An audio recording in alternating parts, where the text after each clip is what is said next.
I would like to thank you again for being here. This is such an important event as we explore these themes of stigma, acceptance, pain, and growth. We hope you come away feeling inspired from what you have heard and bring this message with you as you leave here today. I'd like to introduce Mark Williams, the chair of the Stigma-Free Committee, for some housekeeping items.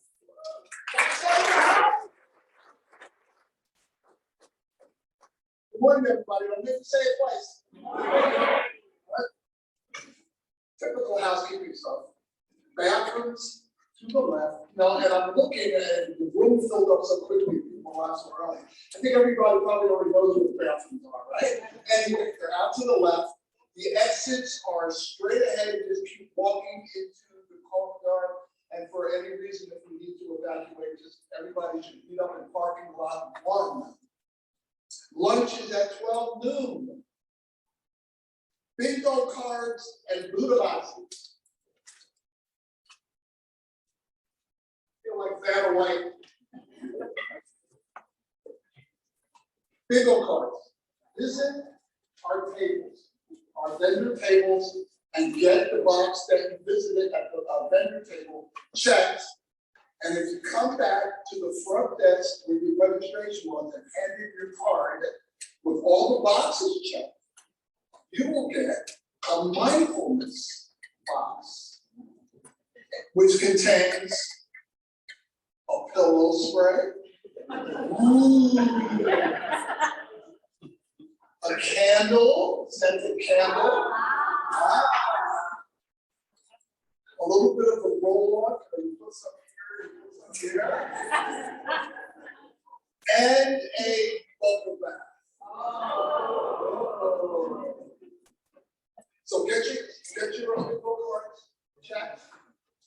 And also we have a gift book for the organizational leaders. Thriving Through Transformation, a practical guide to creating organizational change in a social sector. If you've been associated with an organization for any period of time, you recognize that with the way that society is changing, the way that legislation is changing, the way that our funders ask us to provide services, we have to be quick and nimble in changing. This is an organization in Rancorn, Pennsylvania. I sit on your board. They've been in existence for 100 years, and it provides services for the developmentally and intellectually disabled. So you can imagine that over 100 years, how services and expectations and how we view individuals with developmental disabilities has changed. Over the last 6 years, we had a new CEO, and she came in and made some drastic changes that needed to be made so that we could meet our people that we serve where they are. And this is a handbook on that. So all of the chapters and all the information may not be relevant to you, but there's interesting information in it. And we have 100 of them. So they are available if you're a leader of your organization, if you're going through a transition or something like that, or you're aspiring to be a leader and you want to bring some good ideas to the folks that you work with. Pick up one of these books on the way out or at any time during our conference. During these type of conferences, we want to recognize that sometimes information that is shared, stories that are shared, may be triggers for some people. So we have a quiet comfort room, which is out the doors to the left, it's room 102, that you can visit anytime during the conference. Go into debrief yourself, and we do have a professional in the room if you need to talk to someone or if you just need somebody to be sharing the space. So enjoy the rest of the conference. It's very, there was this musician, his name was George Benson. He was a jazz guitarist and multi-vocalist. And whenever he would come to a concert, he didn't have a band. He would always bring the best available jazz musicians. Today, we bring the best of what Somerset County has to offer. Thank you very much for being here today.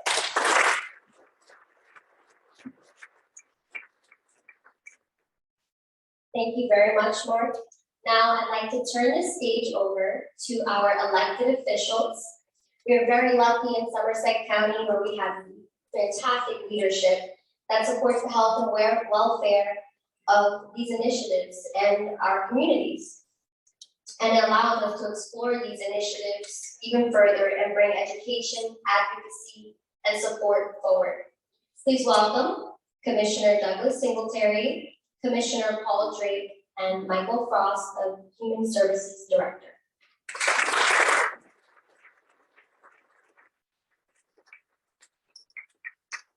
Good morning.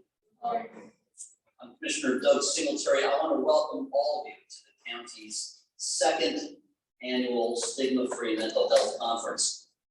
Today's event is an important step on a journey I've been traveling for more than a decade, thanks to the individual you just heard and fellow North Plainfield resident Mark Williams. Stigma-Free has come a long way since Mark first discussed the concept in front of the North Plainfield Borough Council when I was a member. It was Mark who helped us understand the importance of destigmatizing mental illness and encouraging people to get the help they need. It was Mark who educated us about the fact that 1 in 5 Americans are inflicted with a clinically diagnosable mental illness, but that only 1 in 4 receive treatment, largely due to social stigma. As a resident and advocate, Mark helped North Plainfield become the first Somerset County municipality to take the stigma-free pledge. Today, more than half of our 21 municipalities have done so.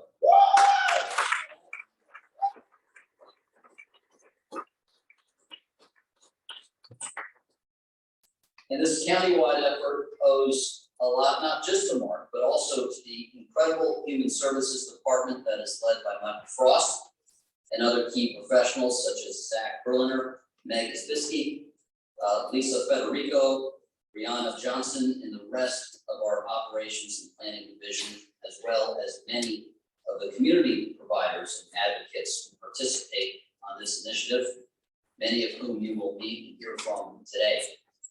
As Commissioner, I'm privileged to continue focusing on mental health and wellness issues as the liaison to the Somerset County Mental Health Board, as a member of the Healthier Somerset Coalition, and as a member of the Workforce Development Board.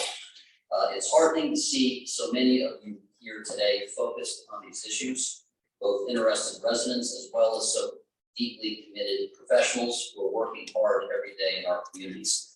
Thank you for all you do. I'm glad to be here with my colleague, Commissioner Paul Drake, who's going to talk a little bit about some of the specific initiatives that the county is working on. So thanks for coming, and I hope you enjoy today's program.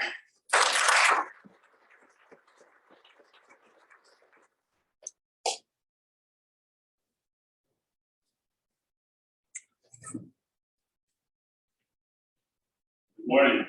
Good morning. I thought I was wearing the same suit for a minute there. So how's everybody doing? Thank you. Thank you for having me here. I want to thank Deputy Director Doug Singletary. We work well together. It's great that as colleagues we can really help advance these important issues for the county. We understand that stigma-free is an important issue, and addressing this mental health challenge of our community is something I've made a priority through our Board of Social Services, Family and Community Health, Advisory Council, and the Homeless Trust Fund, among many other organizations and groups that I help support as a county commissioner. But it's also something that has touched me personally. Growing up, my mother was a special education teacher, and I used to go to her school and work with children that she taught, and that was an experience I certainly grew from. But also, my own personal aspects of anxiety, not as much depression, but I realized that when I reached out to my cardiologist, I said, having these heart pains and some quality of anxiety. Okay. Working with folks, I'm able to address that issue very upfront. But I can tell you that now that it's something that I was able to work through, and I think it's something that we all can recognize that some of us are dealing with issues all the way through the day.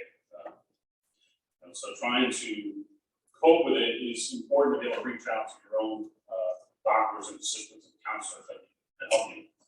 But Somerset County is extremely proud of the investments we have made to address the mental health needs of our community. In the last year, we created a new position for the behavioral health systems navigator to help residents find the services they need using funds from the National Opioid Settlement Fund. And we have Stephanie Billis here, who I know she's good at.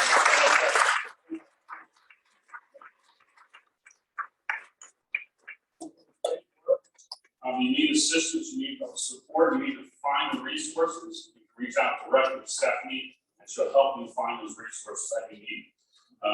We also expanded Richard Paul Community Health and Wellness Center in partnership with Zufall Health to include not only behavioral health, but also dental and medical services to make it easier for the underserved communities to get the support they need across the county.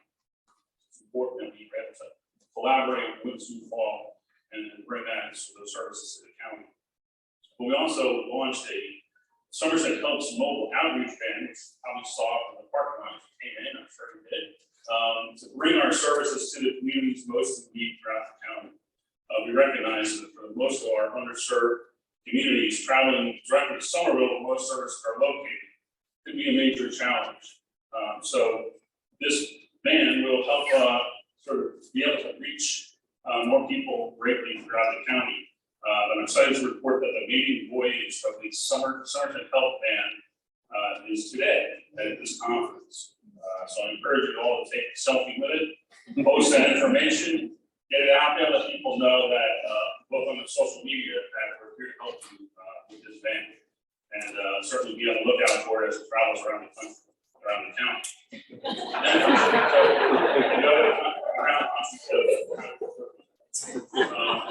So in fact, you can schedule the van to come to your community for a visit. Many of our communities, churches, schools, and social services organizations have already done so. I want to thank all of you for being here today and for helping to make the county, Somerset County, our great Somerset County, stigma free. And with that, I want to recognize Mike Frost, the Director of our Human Services, and really a great friend. It's great to be able to get to know Mike in my position here as a Somerset County Commissioner. Thank you very much.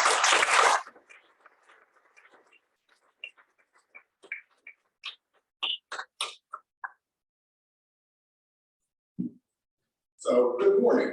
Good morning. My chief challenge, which wouldn't have been the case 20 years ago, is did I make the font big enough? I think so. Stigma is defined in the Oxford Dictionary as a mark of disgrace associated with a particular circumstance, quality, or person.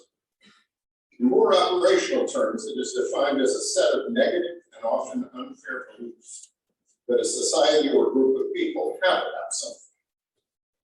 One might wonder what the difference is between stigma and discrimination.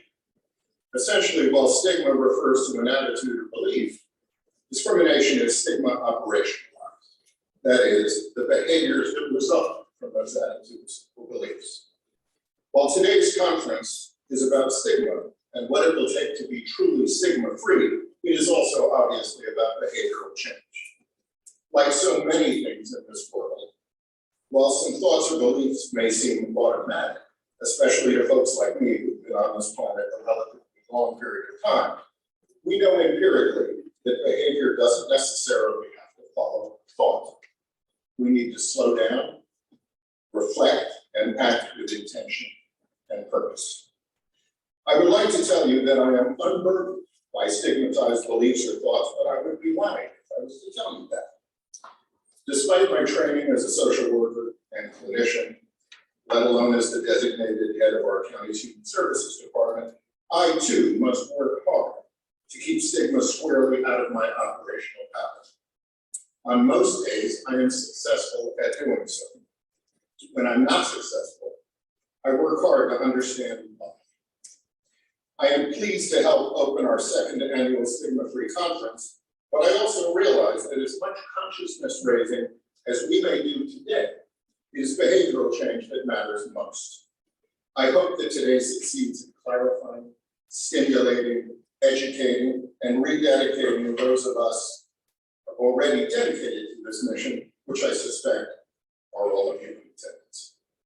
Finally, my personal thank you to tremendous system partners like Mark Williams, concerned and committed elected officials like Deputy Director Singleterry and Commissioner of Human Services Liaison Gray, and to the operations and planning team of our Human Services Department, who strive mightily every day to make our little piece of this world a more compassionate, equitable, and stigma-free place. I especially want to thank Mental Health Administrator Ebeny Isbitski.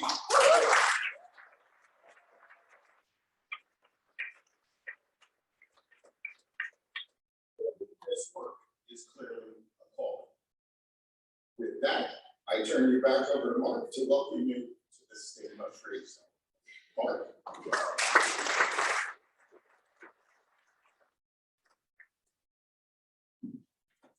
Not bad.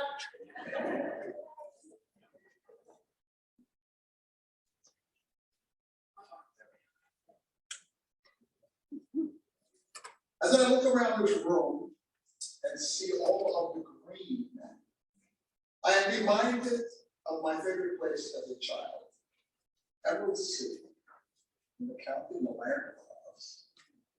But unlike the Wizard of Oz, mental health stigma is not a musical fantasy brought to you on the big screen by MGM. It is a very hard reality in our society.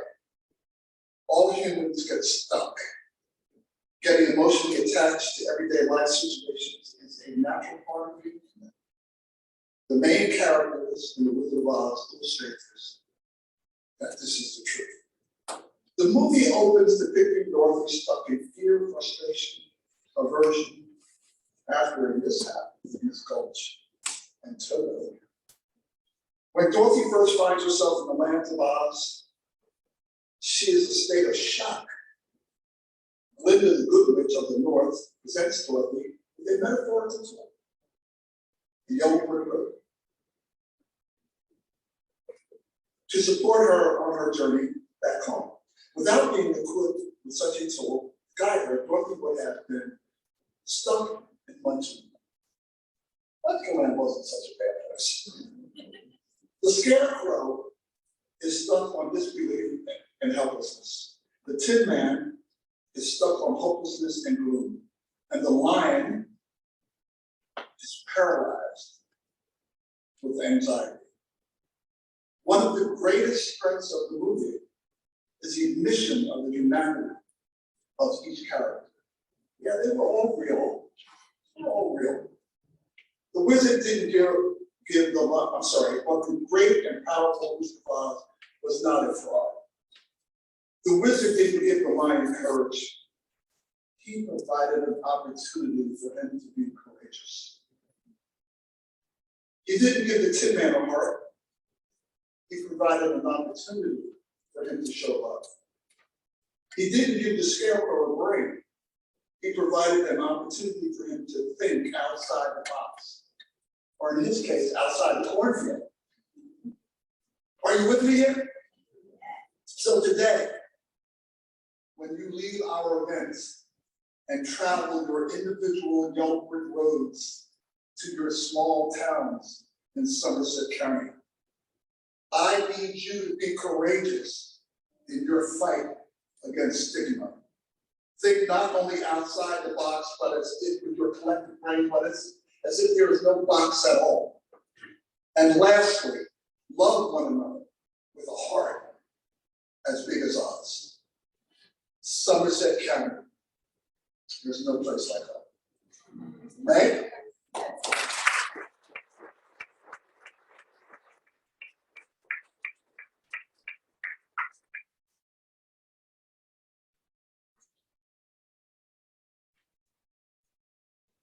Hey, everybody.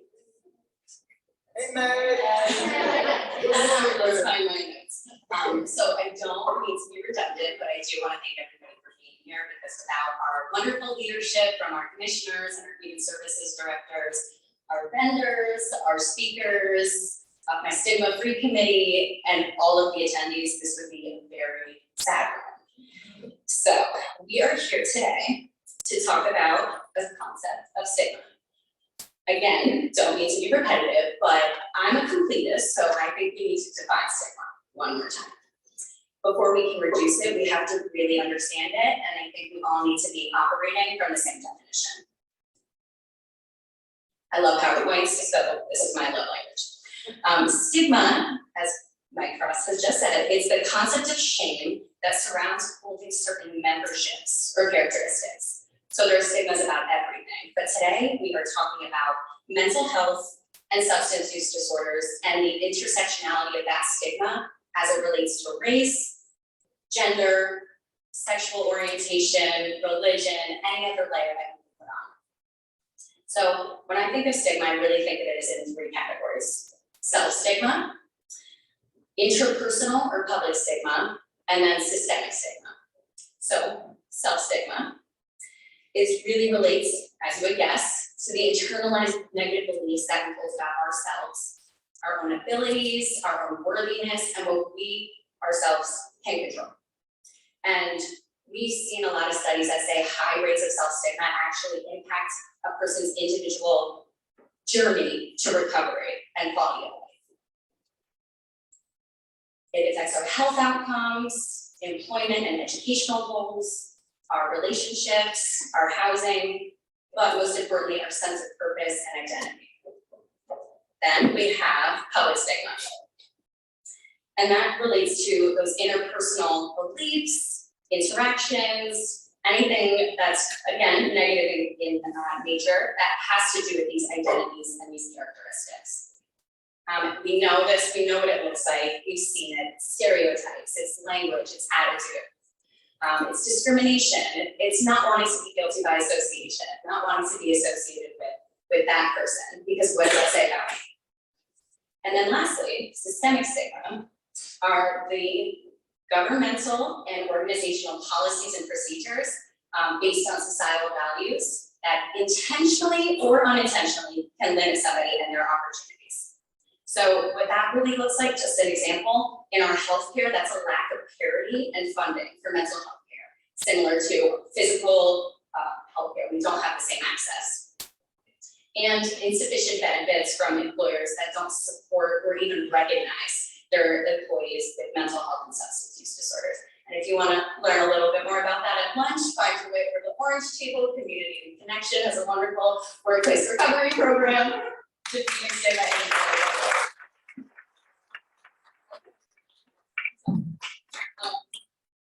Okay, so that is the bottle textbook part of my speech. Now, I'm a crier, so all these tissues are for me at every table. I want to be real. I want to be vulnerable, and I want to be strong, because mental illness does not make you weak. It doesn't make you soft. It doesn't make you unable or incapable or unprofessional. But ignoring it is going to come back and bite us. So, to be completely honest, about 2 weeks ago, I had a panic attack. If anybody knows what it feels like, it's horrible. I was actually interrupted by a good friend. Thank you. It was very helpful. But the first thing I turned and I said to him was, I said, wow, I'm such a loser. I can't even control my brain. Sorry, my body. I can't even control myself. And then my eyes kind of took a step back, and I kind of looked at myself and I was like, oh no, that's just your psychology, that's your brain trying to look out for you. I kind of went to this tailspin of neutralizing and science and trying to figure it out and justify it. And then I felt wrong for calling myself a loser, and then I felt wrong about feeling wrong. So I went down a spiral and I was psychoanalyzing my own reactions to my panic attack, like any mental health professional would. So we're not done fighting stigma. We're really not, we're far from it. And I think in order for us to actually do something about it, we have to recognize the role that it plays in our own lives and in ourselves. So before we can go and change the world, we have to look at where we're sitting from and where we're coming from. So consider yourself have gone through the definition and the recognition. The textbook part of this, again, is over. We're leading with the humanity now. But today, it's time to act. It's a call to action. So whatever that means for everybody in this room, everyone came here with reason, purpose, and goal. So that could be as small as just learning who's in your community and trying to find out more. Being attracted by a very, very beautiful logo and wanting to see what we were gonna put on, and the promise of free breakfast and lunch and trip did not hurt. But it's great, it's fantastic to call your legislators, it's fantastic to sign petitions, and please keep that going. But we also have to recognize that we are the system. We are the community members, the providers, the peers. So we can change it. We have the ability to implement that advocacy. So being here today with our wonderful providers and speakers and vendors, we can educate, we can figure out who's in our community and the best way to leverage those resources and try to figure out how to greater support them. We can increase that affordable care, getting residents to what they need. And we need to also continue to increase the diversity in our workplace so that the providers are culturally congruent and they look like the population that they're serving. And lastly, I feel like I'm preaching so far, but we have to get more lay people to realize that this is something that should matter, that they have a role to play, and to be empowered to be vulnerable, strong, whatever. So that's just a few ideas. As the day goes on, I hope that you collect a few more. So my ask of everybody is to please listen with open ears and allow yourself to be challenged, to be moved, and to be changed. And that is my wish. Thank you all very much.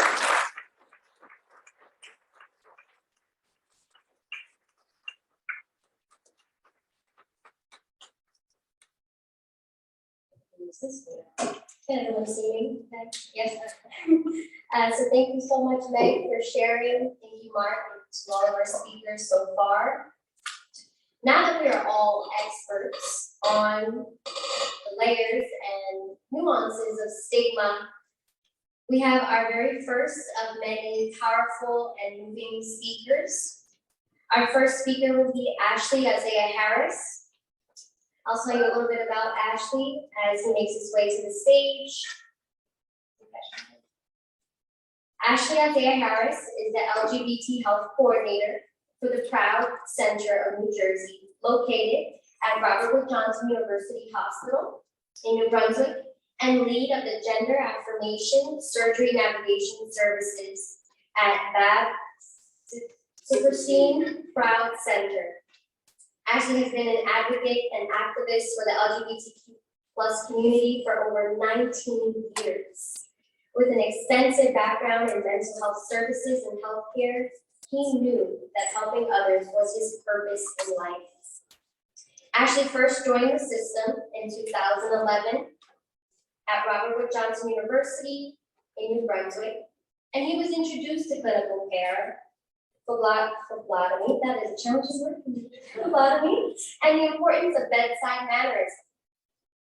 Seeking to continue making a difference in his own community, Ashley then pursued his interest in the mental health field, accepting a role as a mental health counselor.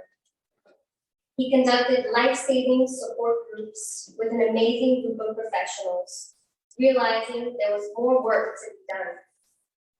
Ashley moved his career into the LGBTQ+ area.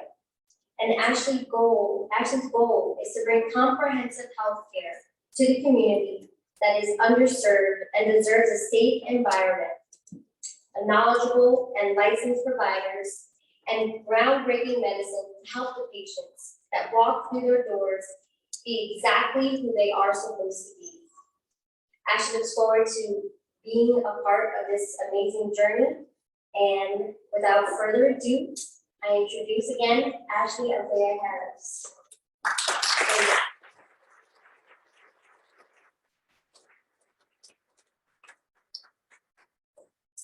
For those of you who are looking for water, it has a rhyme.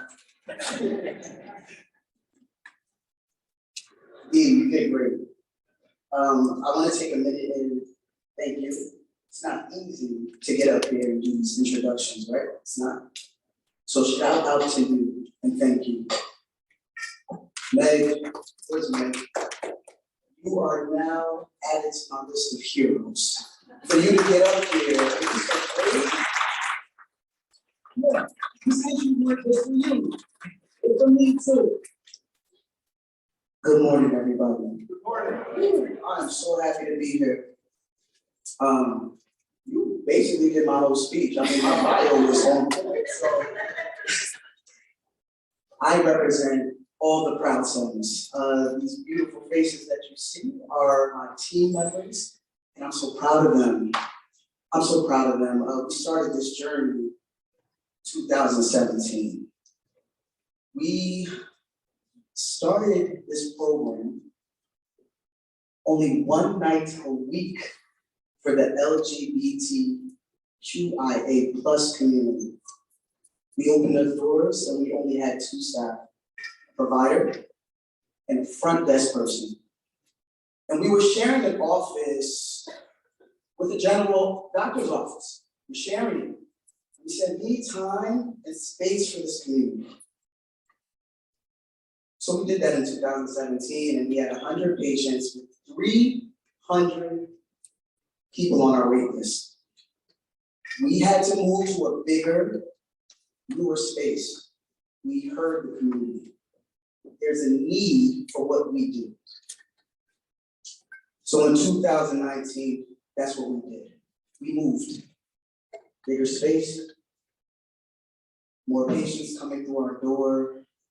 And what I realized is that we now have a safe haven for the queer community, for the trans community, and it's essential. I don't know if everybody's watching the news nowadays, but it's hard to turn on the TV and hear laws being passed, don't say certain words. Why? We exist, we're here. Here we are. And I'm here today to bridge the gap between mental health and healthcare, because mental health is health. You hurt your leg, you hurt your back, you go see your doctor, right? Well, your mind hurts, there's something doesn't feel right to you. You go to a doctor, you go to a professional. We need to normalize this. We need to continue these conversations. And these slides are going. There's some of the services that our centers provide. We see adults 18 and up, and these are some of the services that we provide. This is here at our Bad Citizen Proud Center, located in Somerset, right here, my county, and I'm so proud of y'all. And thank you for believing in this community, because I wouldn't be here without you all. I wouldn't.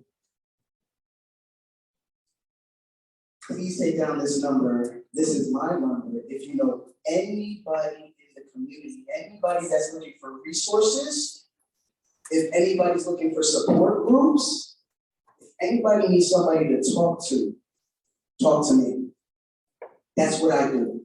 I do outreach. I do sensitivity trainings. I answer questions because we're human. Times are changing, and I need everybody to give yourself grace. I get all the time, Ash, how do you ask somebody what their pronouns are? How do we normalize that? It's a fair question. It is. For me, working in the healthcare field, being a mental health counselor, I've learned these tools, and I want to share one with you. I always introduce myself. Hello, my name is Ashley Isaiah. My pronouns are he, him, and his. What are yours? Normalize it. It gives that person the chance to say, okay, he's safe. Okay, I can be me. Because today, we struggle with just being ourselves.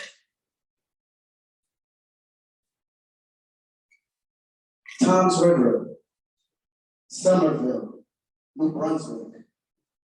While we have 3 proud centers, we are all one proud. We had to have 3 because that's how big the need is for this community. We are looking to come together in one center for Central Jersey. And Jersey right now is a safe state for my community, and I say my community proudly.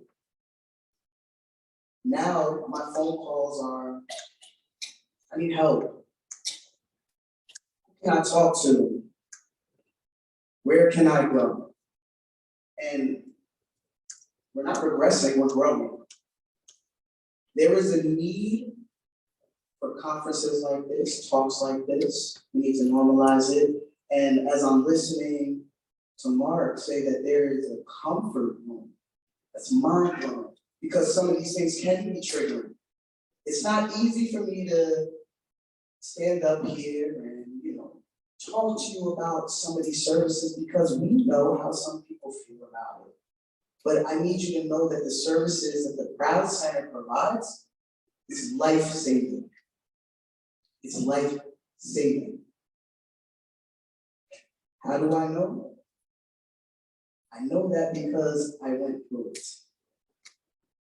At 4 years old, I knew that I was in the wrong body.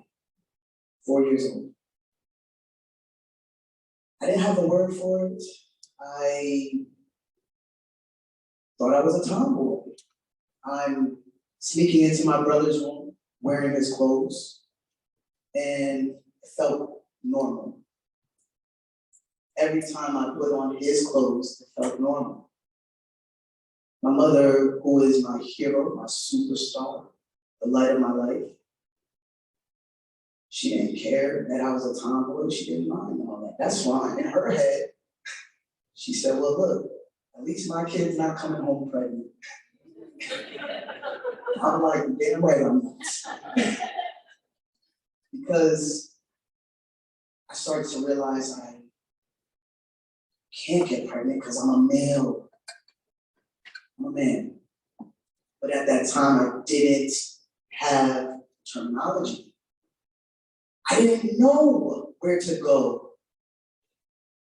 So what did I do? I turned to anger. I started acting out in school.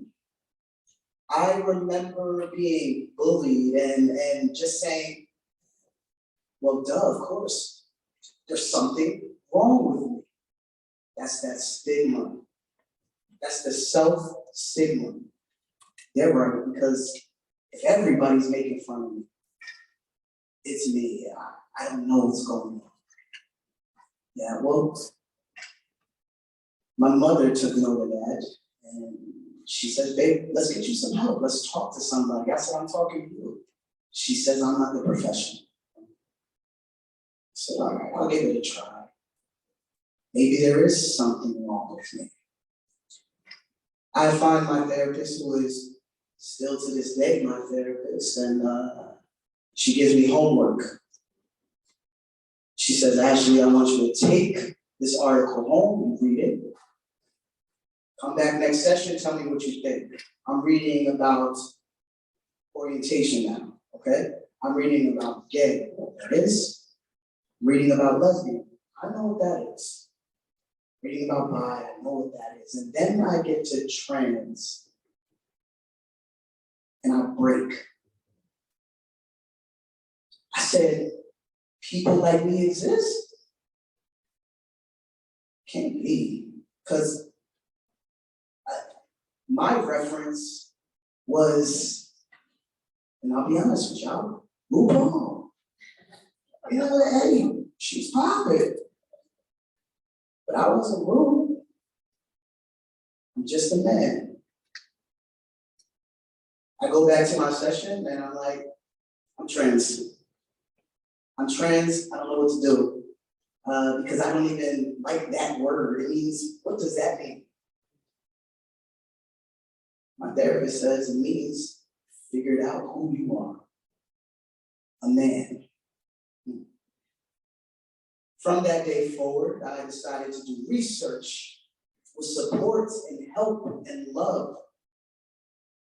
And I found these wonderful providers that provided me with life-saving hormones to help me affirm who I am. I started getting more active within my community. I started advocating for my community, and I was introduced to my mentor, idol of mine, one of my closest friends and my boss, who's in here, Danielle King, and believed in me and hired me at the Bad Siperstein Travel Center, saw something in me, and now I am the Proud Gender Center coordinator. If you ask me, would I ever dream of this a couple of months ago, I would have said no. Here I am. Danny, shout out to you, and thank you for all that you do for this community, because when I said we started with 2 people in 2017, Danny was one of them. I love you.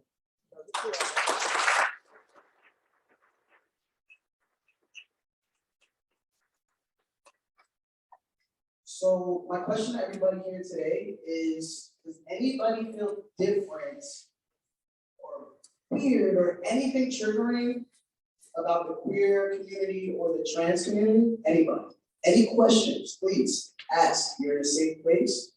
Ask me. Good. Okay, come on, man. Because I was gonna say, okay, you're all experts. Can you just explain the difference between gender and sexual orientation? Absolutely. Thank you. It is. Yeah, that's a great question.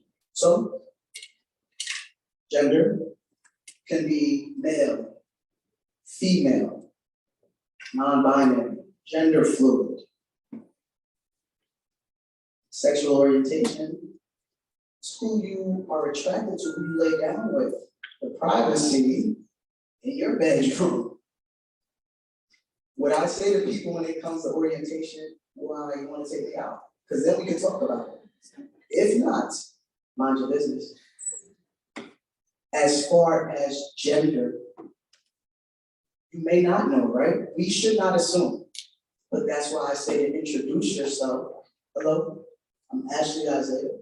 My pronouns are he, him, and his. What are yours? It makes all the difference. Then you know how to move forward with that conversation. Even if somebody says they, okay, they it is. I asked that question if anybody has any questions because I am an open book. And I stand in front of you today as a proud trans male. And I was scared. I used to be scared saying that. Like, oh my gosh, everybody knows. But really what you know is that this is the most unconditional love that I have. And I'm a man. And feel free to ask me any questions. Let's keep this conversation going. Be kind to people. Offer acceptance, a listening ear, and be mindful, because you never know. Please, good morning.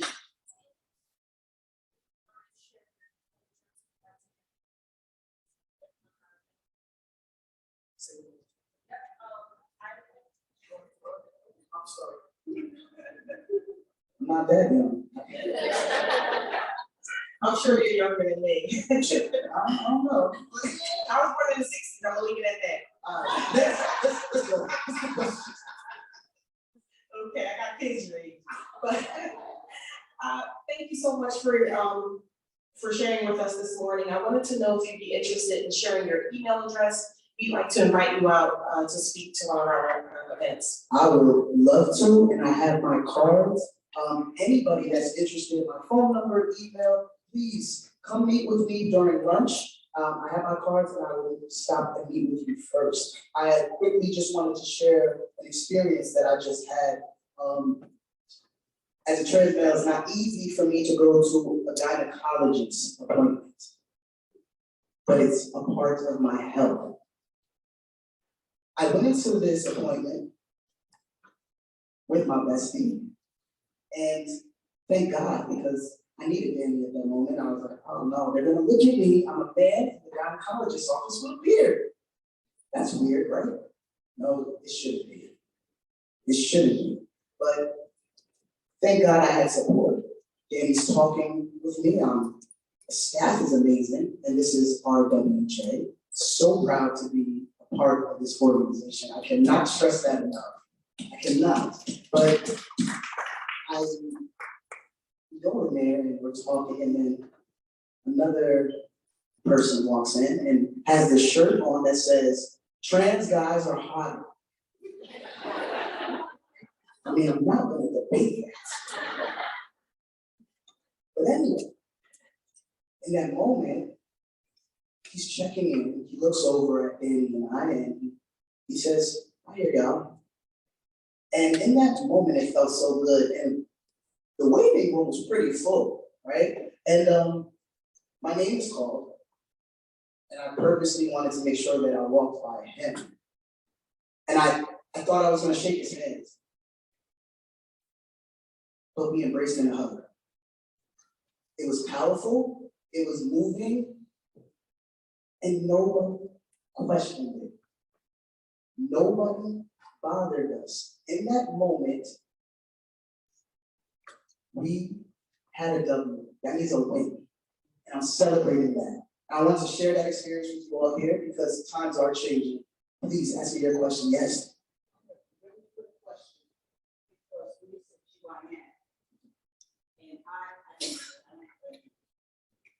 I'm a proud state worker from the University Hospital in Newark, New Jersey. We've been taking care of these transgender with Dr. Lisa Pompeo since 2012. And even before that, when I saw my first case, before they were doing the corrective surgeries in New Jersey, I had one at the campus project in Seaport, so I'm going back to 1980. My first experience of seeing this, and I didn't know what to do. So we've come a long ways. And if possible, I want you to hook up with the Rutgers Correction Center in New Brunswick. Please don't kill the messenger. But we have an issue with the transgender female population integrating. I'm sorry, I'm gonna get it. No, it's okay, we're learning. But being mixed with the female. And one of the problems, as you are aware of Clinton, is that 4 women were impregnated by the transgender male that refuses to have the surgery, correct? So please reach out, and I'm gonna hook you up with the people that we need to see. Because this is a problem with the nursing, and we're still out of handle, the doctors don't know how to handle it. And we just need to help our legislators.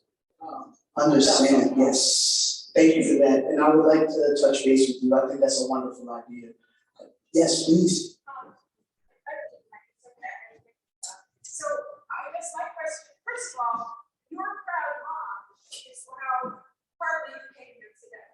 Because I know your mom, she's a member of our Franklin Women's Club. Yes. First meeting with her last summer, she said, I have a trans adult, male. Yes. And I said, wow, that's great, we have other members in our club who do too, you're welcome, Yes. So, thank you, you said she's a hero, so it's beautiful that you're here. Tran, what about you? What about your under 18? Where do you refer them to? So at the Proud Gender Center of New Jersey, that's where I work. Although we only serve adults, we do refer people to a pediatric endocrinologist, Dr. Ian Marshall, who then takes it from there. So say if somebody has questions about pediatric care, Ian Marshall is the professional in that, but I do have the number, so they reach out to me and I refer them there. But at our Proud centers, all we do is we service adults 18 and up. Absolutely, please.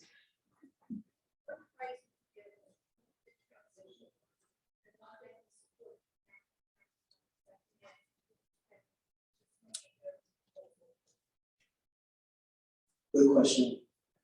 Therapy, support groups, because there are resources.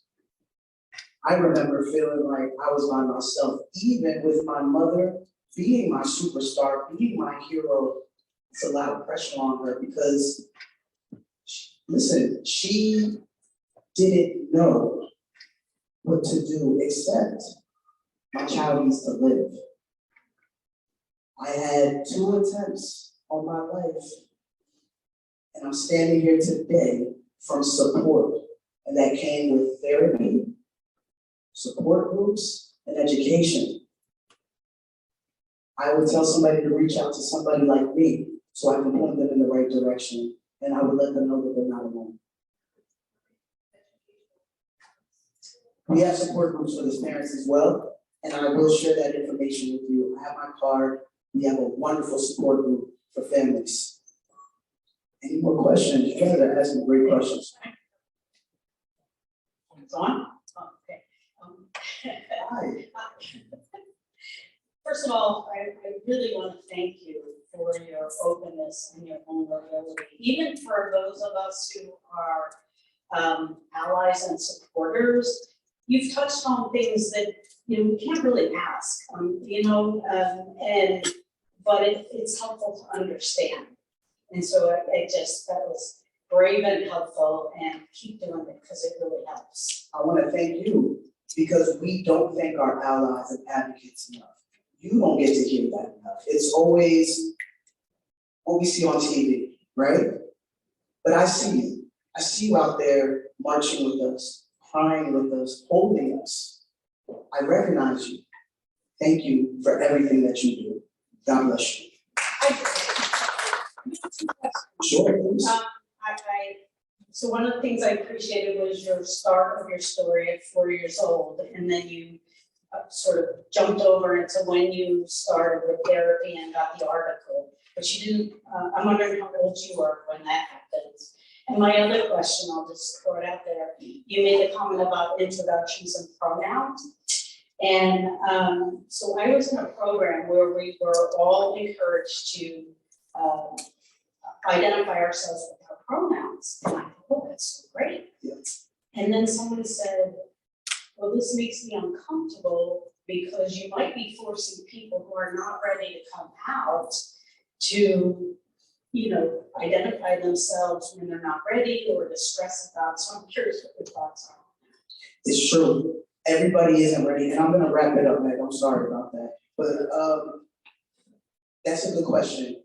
I use that technique where I introduce myself and I say, how about you? But you don't have to. You can just end it. Hello, my name is Ashley Isaiah. My pronouns are he, him, and his. Nice to meet you. Leave it like that. Because you don't know. And we're not in the business or in the habit of outing anybody. You should just normalize being who you are. As for your first question, high school was when I was really into therapy and going through puberty. And I had several doctors tell me I was a hormonal female. And this is okay, and you'll be fine. You have heavy periods. It's okay. But what that doctor didn't know was it wasn't okay. He didn't listen to me. And that's where stigma and healthcare kind of gets blurred. It's dangerous to assume just because you have that MD. No, it doesn't mean listen to your patients. Take the time and listen to your patients. I'm telling you, hey, yes, it's physical and also mental. It's not my period because I don't even want to know what that is. And as soon as I said that, it should have just, wait, why does this person say they don't want to know what that is? Because I'm male. That's why. I would be paralyzed going into the feminine hygiene aisle to where my mom or my friends would have to do that for me. Now we are starting a program at our center for men and people like me. Get your hygiene products from the doctor's office, please. We started that because they listened to my story. Thank you for your question, because I'm gonna be up here all day. Man, I know you got. We have another question for you. Hey, Let's go. Just one real quick question. sure. So the pediatric endocrinologist we were talking about, is that person that provider seek just family care or Medicaid? Good question. So That's going to be a question answered by the office personnel. I'm going to give you my card so we can connect, and I will give you Dr. Ian Marshall's office number, and we'll get that information from you. All right? Any more? Yeah, please. First, I don't know if this is, oh, it is on, okay, definitely on. Thank you, my name is Michael, I just want to say thank you, and my question is, for you, is, what are one or two of the most precious lessons you have learned or wisdom you have gained as a result of what you have gained? I'm sure you've gained a lot from being so open. I'm sure it's been freeing for you to be so open and forthcoming.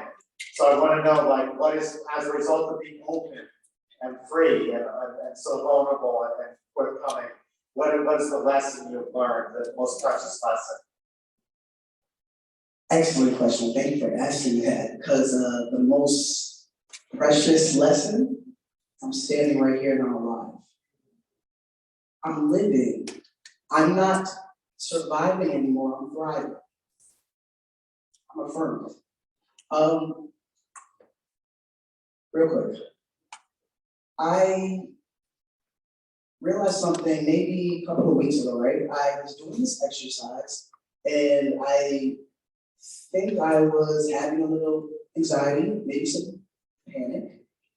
And I closed my eyes and I said, Isaiah, go back, go all the way back to when you were hurting. And you'll understand when I'm done, right? So I go back, my eyes are closed, and I see this at the time female presenting body in a classroom, and I see my bullies, and I remember being asked in homeroom, "Are you gay?" And I remember screaming, "No." And I just remember looking at my teacher, waiting for help, waiting for assistance. It didn't come. And then I opened my eyes and I looked at where I'm at now. And then what I did was thank that older person for making it, for going through all of that pain, the torment, the bullying. And I thanked that person. So usually I try to disassociate that. I try to block it out, but I can't. I thank that person for making it this far because they did exactly what they needed to do for Ashley Isaiah to be here today. So my most precious gift is life. Freeing, yes, but I still have to deal with, you turn on the TV, you know how they feel. The climate towards my community right now is very frigid. But here I am, standing here proudly, and anytime they come from my community, I'll be ready. Because not everybody has the voice, but I do. So I use it to speak about love, acceptance, and experience, because that's what I bring. Any other excellent question? Thank you.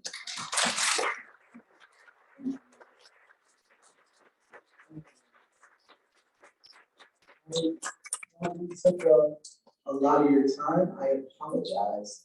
And I know it's almost time for lunch, but any more questions from anybody?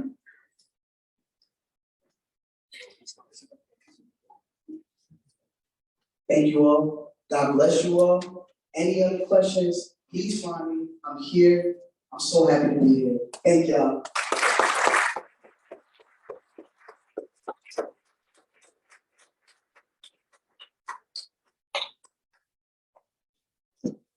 Thank you, Ashley.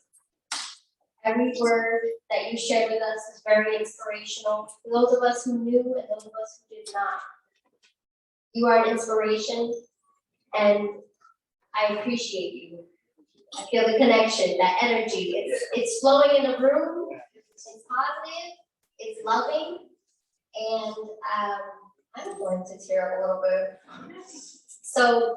And thank you again, Ashley, for being an example of how we can each hold our light and shine it and bring those who may feel in the darkness to the light and just for people to be themselves, be genuine to who they are, and welcoming and open to others who are still searching.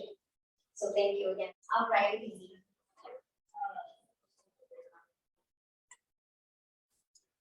So to continue with the theme, please welcome Deirdre, Asiema, the Darren Clark Jr. Memorial. Deirdre is a mental health advocate that is passionate about destigmatizing the subject of stigma and all different subjects in our communities. This involvement comes from her personal experience of losing her only child that succumbed to a long time battle with mental illness. The foundation is a bridge to education and resources to all things mental health. This is through webinars, seminars, workshops, therapist referrals, and wellness classes. Again, I present Deirdre Asiema.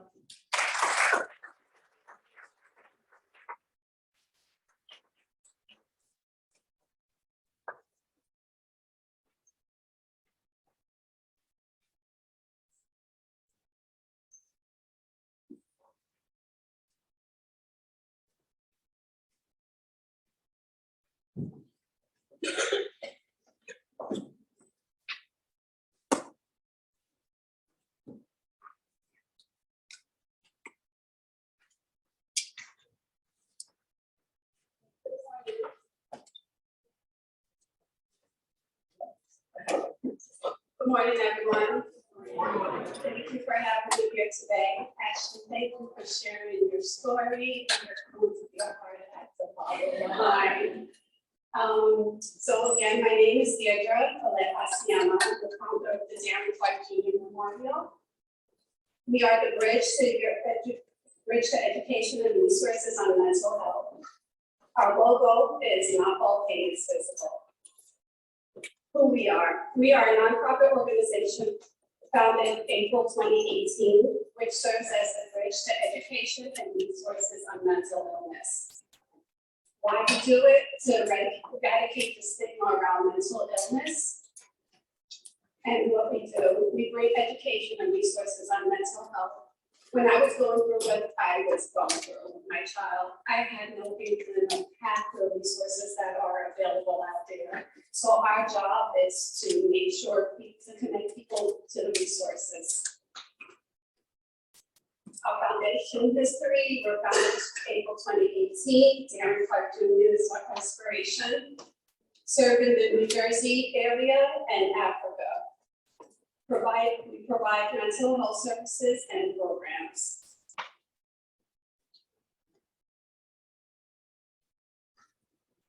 Mental health programs.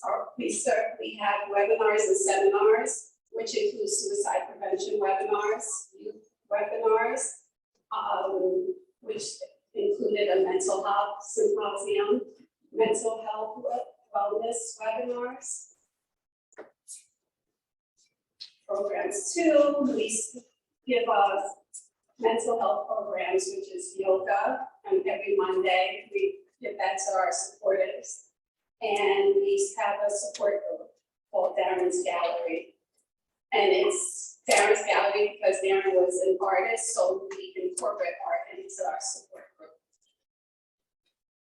Another program we do is mental health first aid. We provide that in our client training to people. We also do therapist match.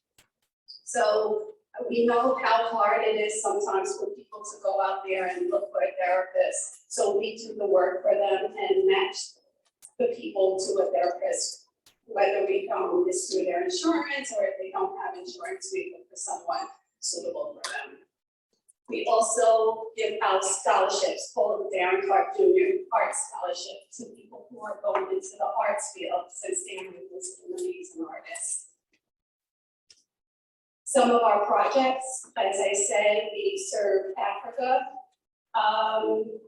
We serve Kenya, it's one of the African countries. And Kenya is because my husband is Kenyan. And when we visit there yearly, and when we were there, I saw a need there. And before we could talk mental health there, unfortunately, we had to meet some of their basic needs. So what we do is we collect clothing from Jersey and we ship them there and we give them clothes, shoes, and food before we talk to mental health. So the pictures you see up here is me having a seminar at one of the boys' home. And yeah, then we gave clothes out to them. And then Salvation Army Children's Home. Our second project, African country, is Congo, Democratic Republic of Congo. We also, before I had seminars with them as well, before I had to do that, their basic needs needed to be met. So we shipped clothes to them, we gave them money to farm, and this is some of the produce that they reaped. Our next project, future project, is a youth program. We are really strong for the younger youth today. We know how hard and difficult it is for them to express what they're feeling, to even understand what they're feeling. So our goal is to have a program that will reach many of the youth. We are currently working on with another organization to hopefully partner with them and make this come to fruition. And continue our global outreach, which is Africa. And hopefully it will go further than Africa. Some of our accomplishments, we had a proclamation, a couple of town proclamations, claiming May as Mental Health Awareness Month. Had it for Bloomfield, Madison. Another accomplishment, great accomplishment, I partnered with New Jersey on this one, where we created Invisible Pain Day. It's a day that we commemorate those we lost to suicide because of mental health, while encouraging and supporting the surviving loved ones.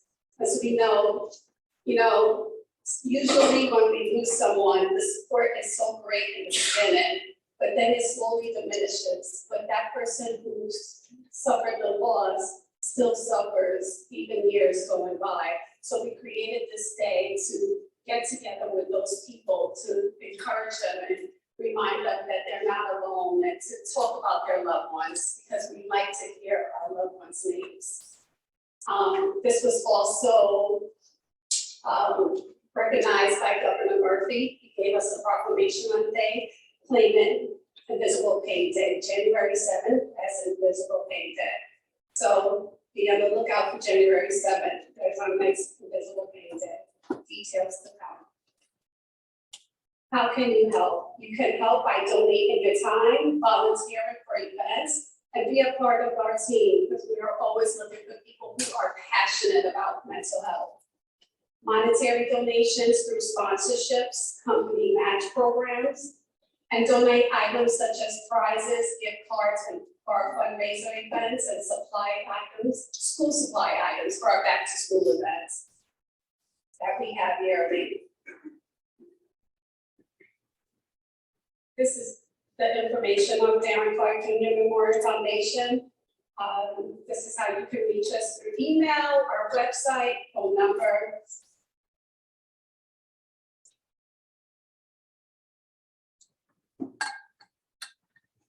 And the inspiration, the second part of this presentation, the hardest part.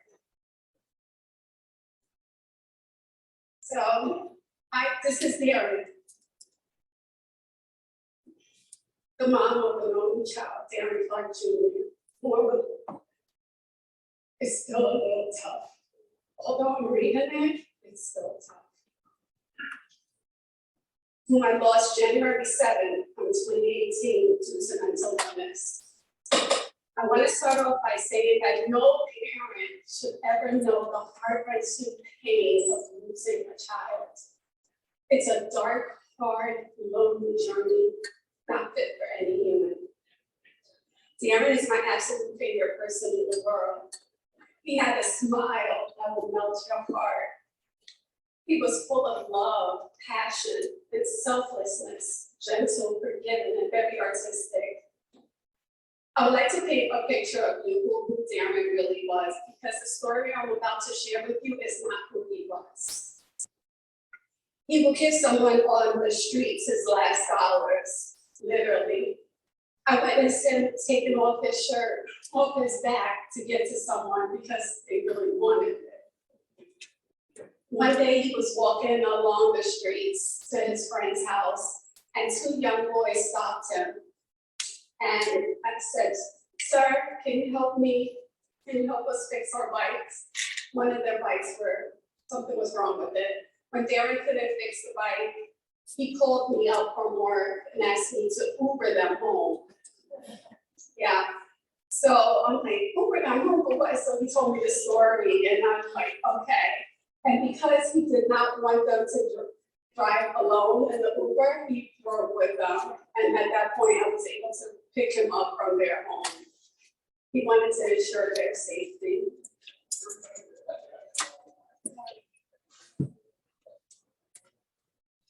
He was spiritual. When I was going through the tough time with Darren would give me encouragement scriptures.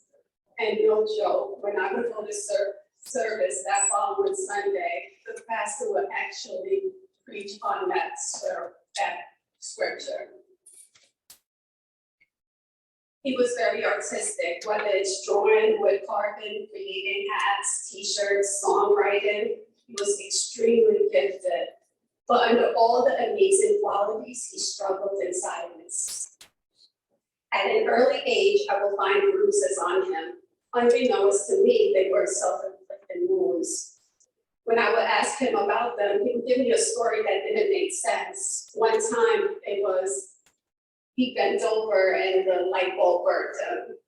Or by accident, the curtain rod scraped his hand. Like, it just didn't make sense at the time. But self-inflicted wounds, I didn't know anything about self-harm. As Darren grew older, he began to cry out for help. He would get into trouble in school, sneak out of the house, get into fights. Me thinking that was the worst thing that I could go through, only if I knew him. I took him to a psychiatrist where he was diagnosed with bipolar depression. At that point, he was given medication. Darren was on and off with the medication and started to abuse them, trying to overdose on the pills at times. I made several trips to the emergency room, so many to the point that they told him the next time he came to the emergency room for that, they were going to admit him. Still not realizing these were all cries for help, I still didn't hear Darren. His cries for help grew louder. He began hanging around the wrong crowd. His grades started dropping drastically. He was getting suspended from school. He even found himself having run-ins with the law. Overall, his behavior became reckless, to say the least. I realized I was dealing with something a bit more than a typical teenager or a rebellious child. I grew wary and ashamed, unfortunately. I didn't know what to do. I had no idea that what I was dealing with and how I should deal with this behavior and lashing out. I did what I knew best. I prayed. I fasted. I tried hard to live my life according to the Bible. I used to believe somehow Darren was paying for my sins. I made Darren struggle about me instead of about him and listening to his cries for help. I was too embarrassed to share what I was going through with others, so I kept a lot of it to myself, only sharing with a couple of friends, only certain things, not everything, and with a few people from church. At the time, the church didn't recognize mental health, so there wasn't much help there. I felt stuck. I had no one or nowhere to turn. I was lost. Meanwhile, my baby was really struggling. I would see the pain in his eyes, literally. I saw that Darren really didn't want to do these things he was doing to get in trouble. but he truly couldn't help it. He actually told me that he didn't enjoy the things he was doing. He needed more than his mom praying and fasting or just believing in his healing. Darren would constantly tell me that the medications weren't working. Yet I was adamant that he take the medication according to prescribed because there's no rest, right? He then began to self-medicate with drugs and alcohol in hopes to feel somewhat normal. As mentioned before, Darren had several attempts at hurting himself. One instance, he was on a breathing machine after swallowing an entire bottle of prescription pills. But I was able to catch all those attempts in time, except January 2nd, 2018. 1 week before Darren left me for good, we had a very lengthy conversation, text conversation. I remember it was cold outside. I was at the holiday work party. Darren began his text asking for money. After a few exchanges, he began to tell me what he needed the money for. He was going to take his own life and told me how he was going to do it, and that this was the fate he chose for himself, and I should not try to stop him. He went on to tell me that I should take all the money that I spend on him and open a business that would help thousands of people, that would make him happy.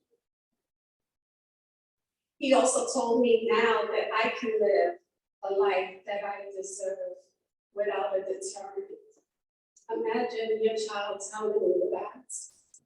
I couldn't believe I made my child feel that he prevented me from living my life. Throughout the text exchange, I never once asked Darren, why? Why do you feel this way? Or what can I do to help him to not feel this way? And what did he need from me? Instead, I said everything about how it would make me feel if he did that. What was he doing to me? What about me, Darren? I literally made Darren struggles and cries for help about me and not about Darren. At that point, I called my husband and told him about the text exchange. He then called suicide prevention, where Darren was made to go to the hospital. Now, insurance usually keeps you for about a week with it to mental health, usually. And after that, they set you up with aftercare. But not Darren. They insisted I pick my baby up on Friday, which was the 7th. And I recall that day, it was such a snowy day. Many places were closed that day, so they weren't able to call for his aftercare.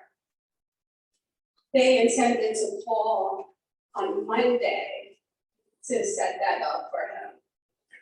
But then Monday never came. So when I arrived to pick Darren up on Friday, I hugged him so tight and asked him, please not to do this to me again. Darren paused for what felt like 10 minutes, but in actuality, it was only a few seconds. And then he said, I'll try. At that point, why didn't I insist on him staying in the hospital? I brought him home where he did not want to stay. He wanted to go to the home where he was living at the time where he grew up. He didn't want to stay with me and my husband. That night, he had me register my thumbprint on his phone. Me, being that mom, we just wanted to make sure everything was perfect and right for him. Was like, oh, this is great. Now I will have access and know what he's doing, right? But then he told me, just in case. And I still, another red flag. Another red flag. Saturday came and he was adamant about returning to his home. I was reluctant, but my thinking was he had nothing at the house to hurt him the way he said he was going to do it. He had no money to travel anywhere, and I knew I would pick him up that Sunday. Sunday, Darren reached out to several people. Everyone was too busy to speak to him, and this I know because I had access to his home. I told him I was picking him up once my husband came back home with the car, not knowing what he was planning. He knew I was gonna get there at 6 p.m. I called and texted him at 5:27, not getting any response. Again, I made it about me. So I was getting upset. Why aren't you answering? What are you doing? My text read. But in my heart, I had a very bad feeling. I didn't arrive to the house until 7:30. I was late. I knocked on the door. He didn't answer. And when I opened the door, I found my baby lifeless.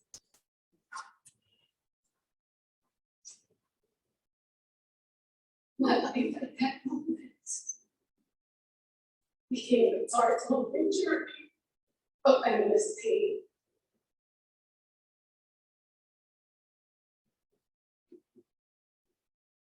I kept what he said about opening a business that helped thousands of people. So I established the Darren Junior Market. We are the bridge to education and resources on mental health. Because we know that not all pain is physical. My advice to those who are struggling is to know that you are not alone. You do not have to suffer in silence. And that there are people you can talk with and get the support you need.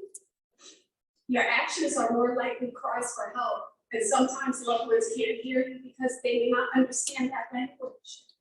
Talk to a trusted adult. For loved ones who may have a child who may be exhibiting signs, know that too that you are not alone. And don't be ashamed of your situation. Open up and talk to someone. You will learn that someone else is going through the same thing, if not very similar to what you are going through. Also, please be an advocate for them. Listen to them and believe them when they are telling you how they are feeling. Learn about mental illness, the behaviors and signs. Listen to your child when they are crying out for help. Hear them. Focus on the why, please. Why they are doing the things they are doing that they shouldn't be doing. And put less emphasis on what they are doing. Believe me, the why is what they are struggling with. We focus too much on the what, that it blinds us to the true problem on hand. If you are unaware of the resources available, please reach out to Darren Memorial.org and we will help you find resources in your area. Thank you for allowing me to share my story with you today.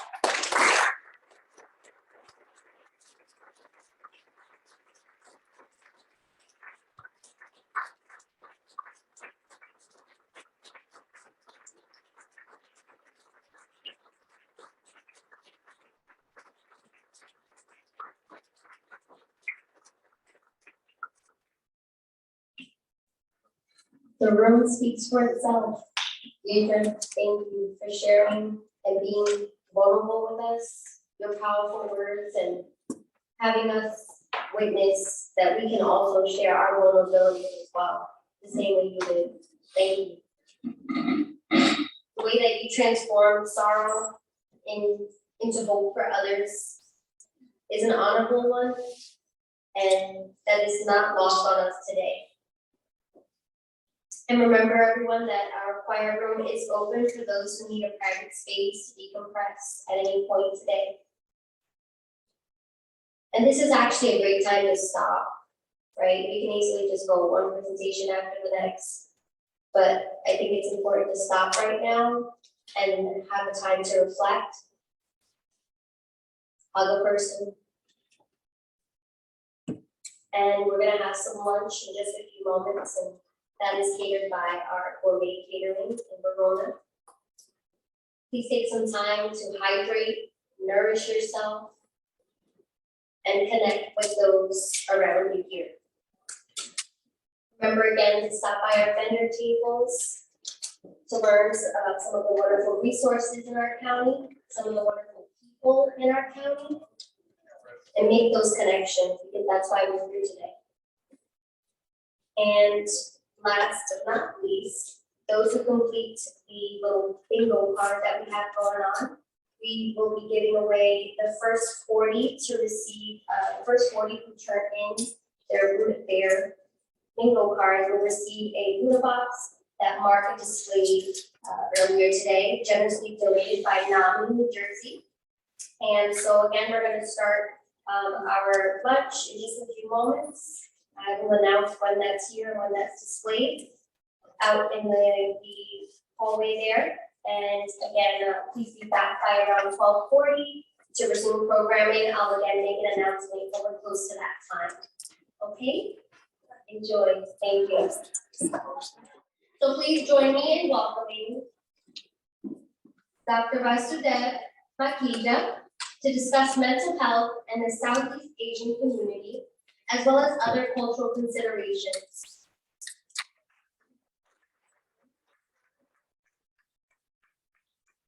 Dr. Makhija, he's a psychiatrist in New Jersey and is a distinguished life fellow of the American Psychiatric Association and past president of the New Jersey Psychiatric Association.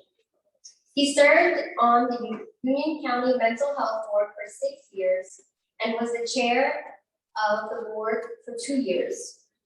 He is the recipient of the Exemplary Psychiatrist Award from NAMI and the Golden Merit Award for his contributions as a trustee to the New Jersey Psychiatric Association.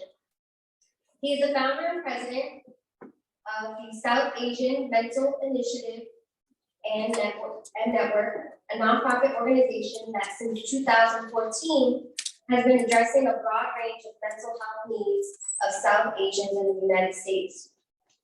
He shared with me recently that he discovered that the South Asian Mental Health Initiative Network has been selected to receive the 2023 award for advancing the minority mental health.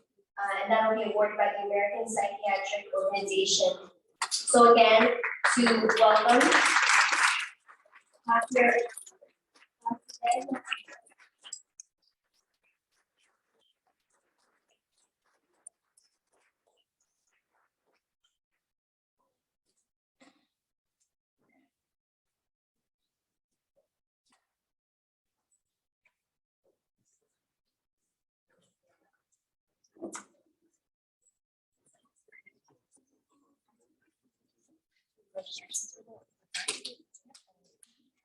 Thank you. May is the mental health awareness, and in May we also celebrate the RP Heritage Month. So it's very timely that Somerset County has planned this wonderful conference. And I especially thank for bringing awareness to the South Asian mental health. And people usually in the community don't talk about this. I think more of them needed to be here. Look around, how many South Asians do you see? I mean, stigma is universal, but it's exponentially more prevalent, more pervasive, and has its own nuances in our community, sadly.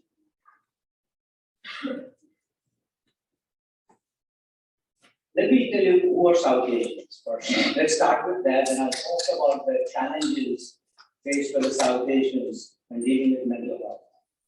South Asians are those with origins from one of several countries: India, Pakistan, Bhutan, Nepal, Sri Lanka, and the Maldives, and Bangladesh.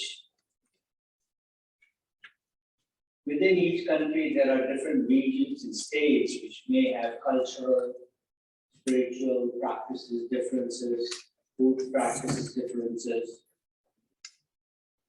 South Asians face challenges on many fronts: acculturation, sometimes discrimination, poor mental health literacy, and access to culturally competent care, to name a few. Before I speak further about the South Asian mental health, I want to speak about this, which is which I feel I have to speak at each time that I speak publicly about the stereotypes of the mentally ill within this country. And one of the biggest one is that mentally ill are violent, that they're danger to society. The reality is that mentally ill are often the victims of violence. Only 3% of overall gun violence can be attributed to seriously mentally ill. Or that another stereotype is mentally ill are not productive members of our society. Nothing can be further from the truth. We know a lot of people who have contributed great things to society and have endured mental illness at the same time, or that they are unreliable or unpredictable, or that mental illness is not treatable. The fact is, most common illnesses, including serious mental illnesses like schizophrenia and bipolar, have a success rate of more than 75%. Now that's pretty good odds. So why are South Asians more reluctant to seek help? What are the barriers? When the professional help needs to be sought, Asians in general are 3 times less likely to seek mental health care than white Americans. The reasons are many and complex. And one of the problems with identifying symptoms and signs of psychological disorder is that they resemble and mimic the normal human experiences. Add to that the cultural factors that hinder mental health care. Factors pertaining to the South Asians seeking care and the providers who are providing the care. There are many barriers to mental health care in general, but the focus of my talk will be the South Asians, the barriers in that community. Needless to say, there are many overlaps. And many of the barriers will be familiar to you from the talks earlier. Stigma and poor mental health literacy are among the many barriers to help seeking in our community. Even people who are educated with MDs, PhDs, lack adequate understanding and acceptance of mental illness. There are many myths and misconceptions. Of course, denial, financial hardships, lack of insurance can also be barriers. On the one hand, mental illness can affect the social acceptability of the afflicted and their families, leading to isolation and avoidance of services. On the other hand, stigma plays a major role and influences our help-seeking behavior in many different ways.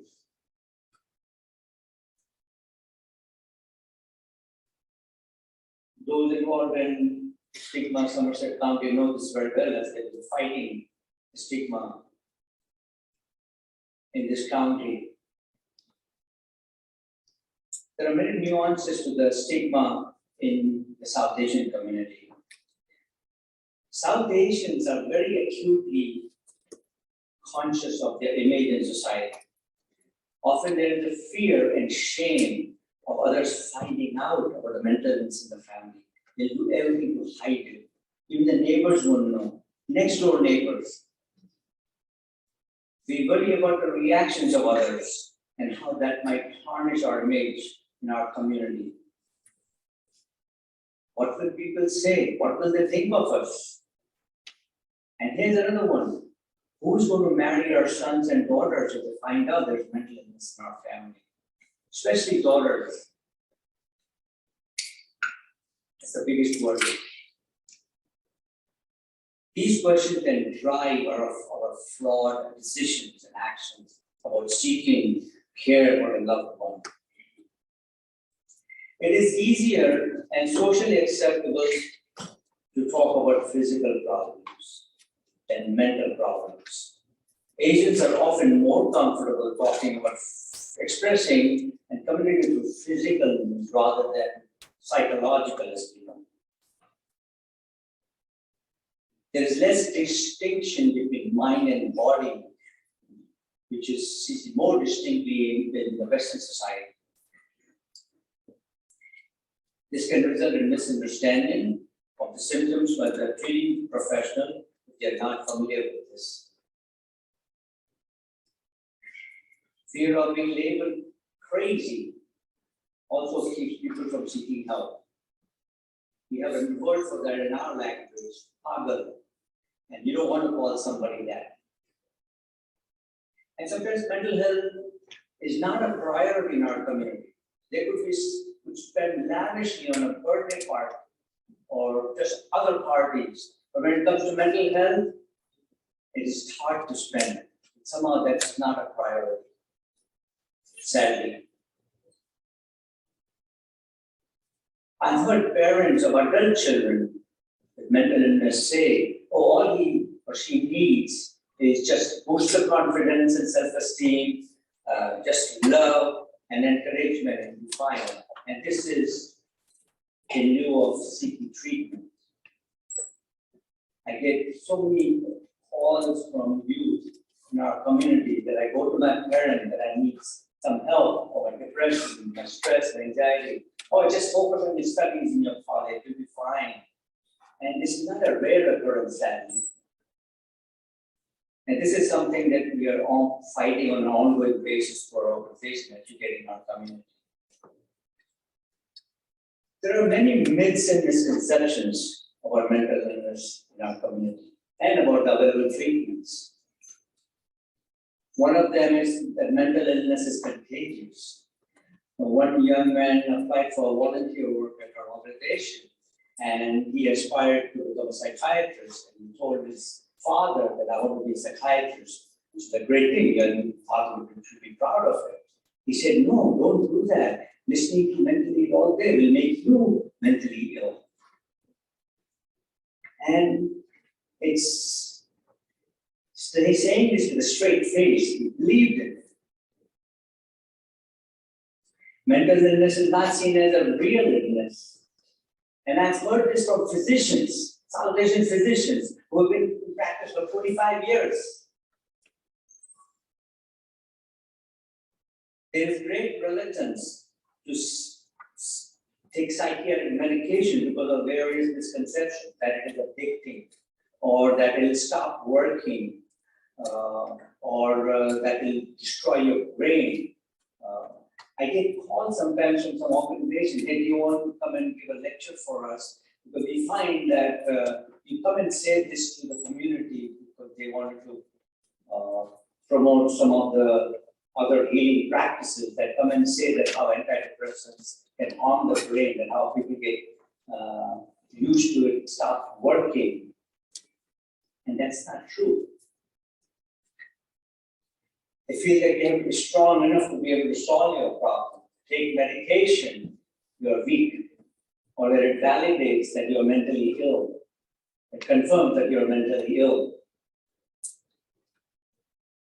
I know of instances where families are totally against use of antipsychotic medications, and individuals who are in the hospital on a psychiatric unit with psychotic symptoms, and the psychiatrist has confirmed that.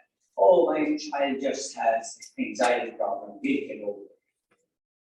It's like taking antipsychotic medication is bringing to acute awareness of the serious mental illness that's scary.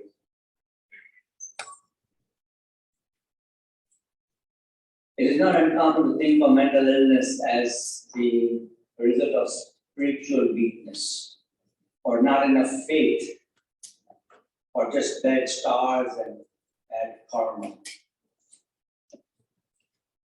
Or somehow what they are experiencing is a form of punishment, or that they may even deserve that punishment.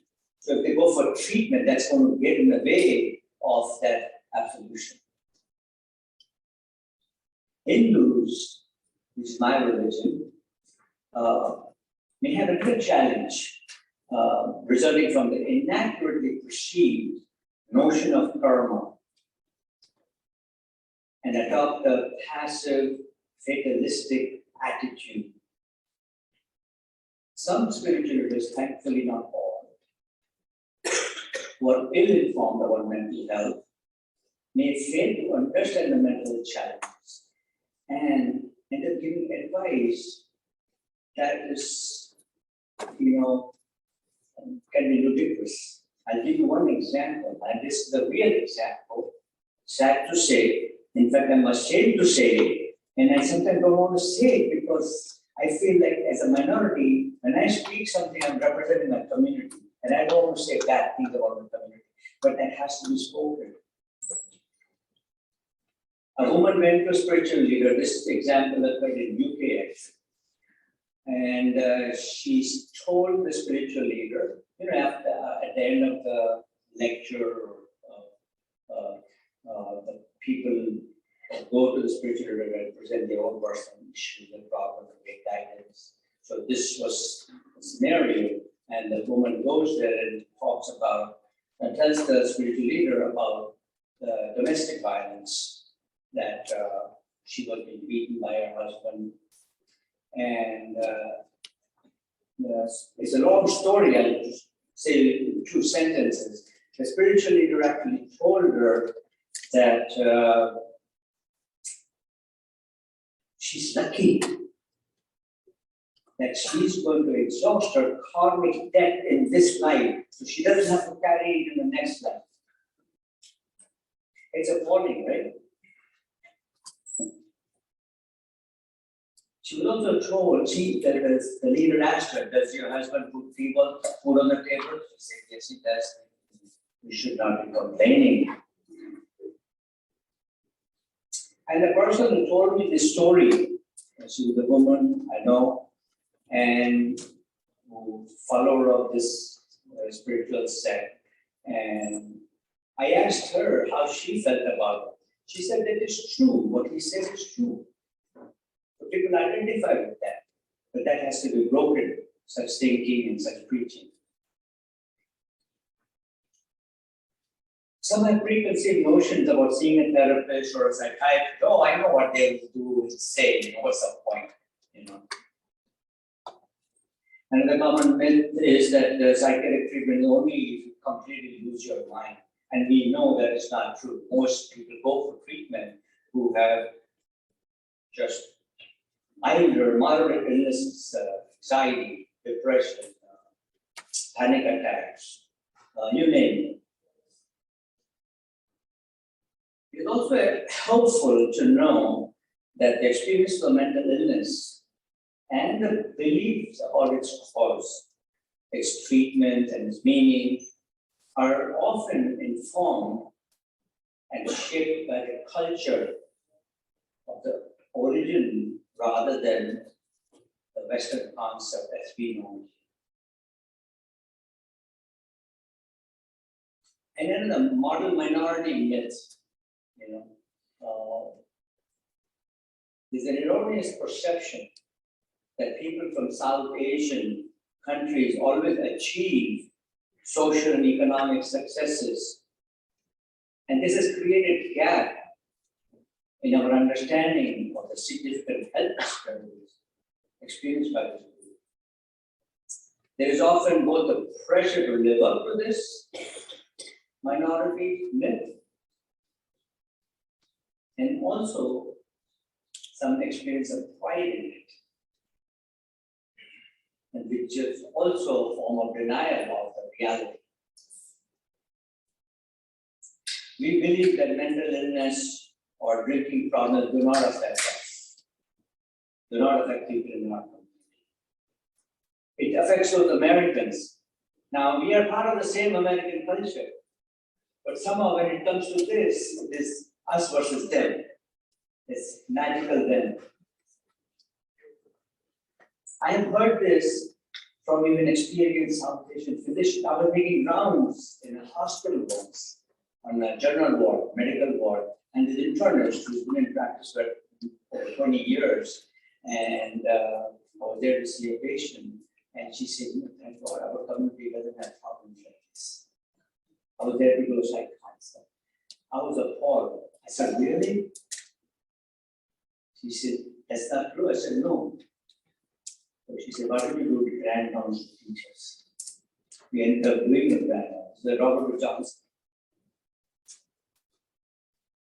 Sometimes, recovering alcoholics told me the story. They are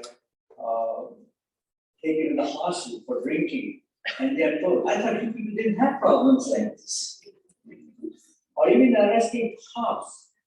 When they stop these people for drunken driving, they're told, I think we don't have these problems.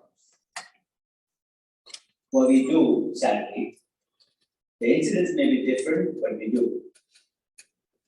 And we actually started the first outpatient AA meeting. So if anybody you know is there, their brochures up front, they help yourself. There's all the information on our website. There are names of people can call and speak in any of the languages to get help. Difficulties of students in colleges may be seen as flaws and weaknesses rather than true academic difficulties. They say, well, everybody in that culture should be smart and successful. How come you're having this difficulty? When they go for psychotherapy, they feel awkward and nervous sharing their personal information. It's almost like violating the family loyalty or talking about personal things, family matters to a stranger. And that can become an impediment during the treatment and needs to be addressed by the therapist. Another significant barrier is lack of availability of linguistically and culturally competent care.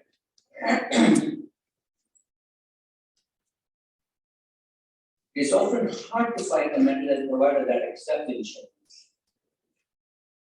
So the individual who is unable to pay out of pocket to come to visit faces hardships.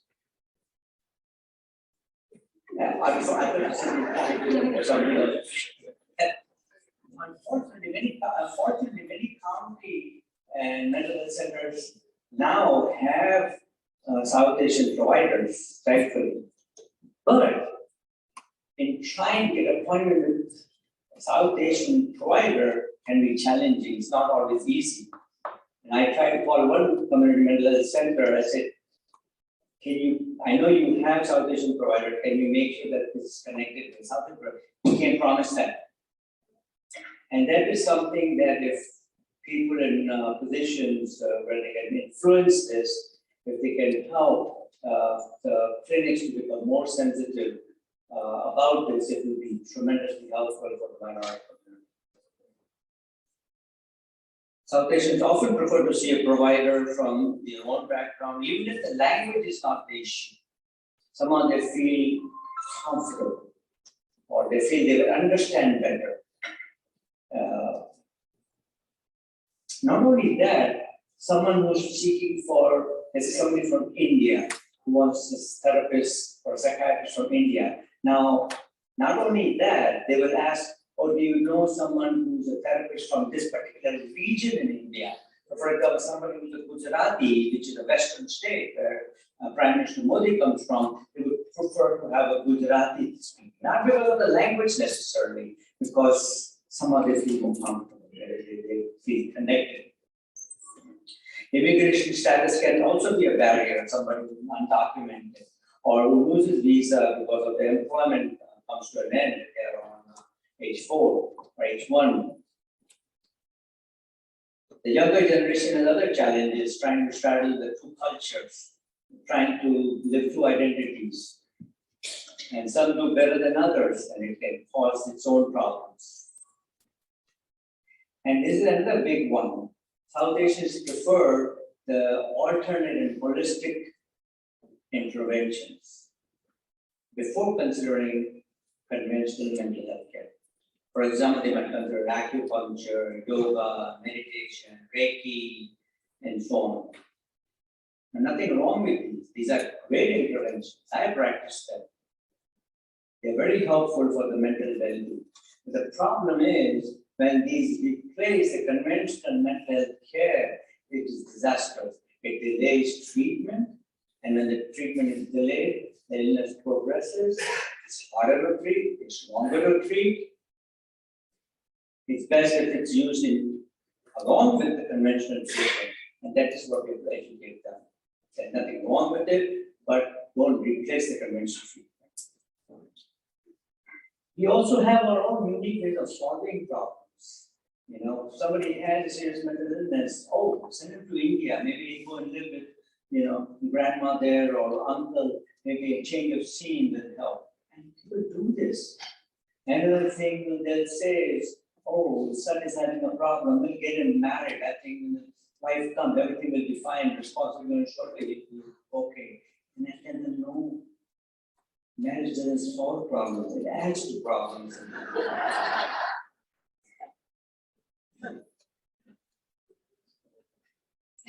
Typically, when seeking care, when people call for appointment, it's usually the family. And if there's no family, a friend will call. I've had calls all the way from India. Yeah, I have so and so that needs treatment. Rather than the individual calling. And when they come for the appointment, family is often there. And when I take a patient in, the family walks in. They don't ask, can we come in? Typically, they will just come in.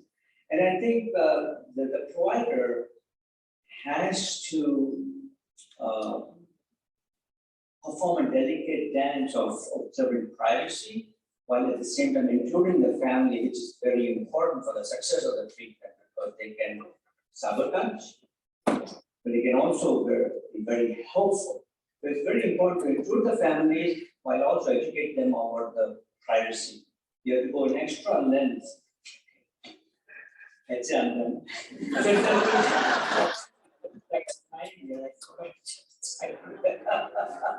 Thanks for reminding me.